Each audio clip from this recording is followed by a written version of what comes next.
Hindi po ba na para sa taong 2019, okay, 2019 ma'am ha, yung Davao City, under sa pamumuno ng Mayor at that time, Sara Duterte, in 2019 ma'am, binigyan din ng 460 million pesos in confidential funds yung Davao City. Now, before you answer that, I'm showing you an infographic, okay, of the yearly confidential funds allocated to Davao City from 2016 to 2022. Now, ito yung tanong now. Hindi po ba in 2019, yung allocated na confidential funds para sa Davao City is 460 million pesos. Naaalala niyo po ba yan? Hindi ko maalala, Your Honor. For 2020, 460 million pesos din yung na-allocate to Davao City as confidential funds. Naaalala niyo po ba yan? Hindi ko maalala, Your Honor. Okay. Kasi hindi po ganyan ang aking na-withdraw as SDO po sa Davao City. Alright. Ma'am, so yung tanong, hindi yung how much yung na-withdraw nyo. Yung tanong is, how much yung na-allocate. Hindi ko maalala, Your Alright, Honor. sige. For 2021, hindi mo rin maalala na yung na-allocate na amount as confidential funds sa Davao City is 460 million pesos. Hindi mo rin maalala yan, ma'am? Hindi ko na maalala, Your Honor. Dugay na, tagal naman kasi yun, Your Honor. Alright. Tapos may edad na po ako, Your Honor. Anyways, okay, that is your answer. For 2022, so ma'am, sinasabi nyo, okay, what about for 2022?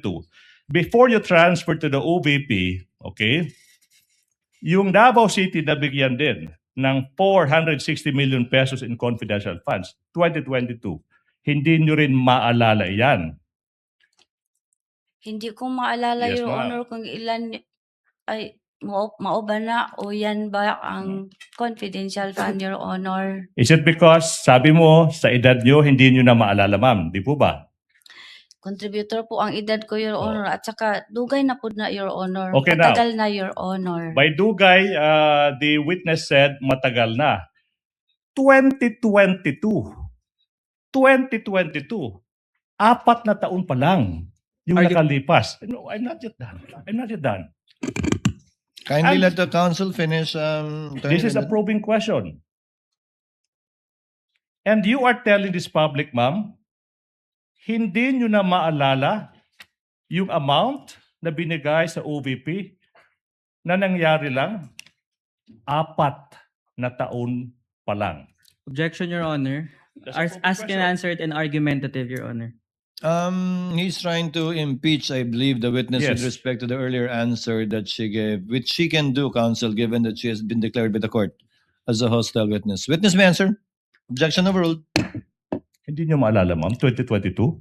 Ano po yun, sir? Yung I'm confused. Confused. Nalibog ko, I'm confused kung ang pangutanan ni mo sa Davao ba Davao o ang City. vice-presidente Davao ni Ma'am City po. Sara. Before po kayo na-transfer from Davao City to the OVP in 2022, yung budget for 2022 confidential funds is 460 million pesos. You don't also remember that.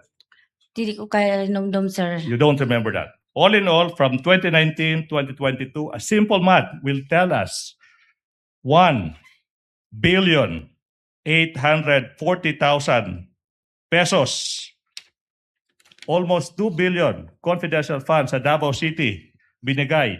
Hindi nyo rin maalala yung total na yan. Tama po ba? Di ko maalala, Your Honor. Okay.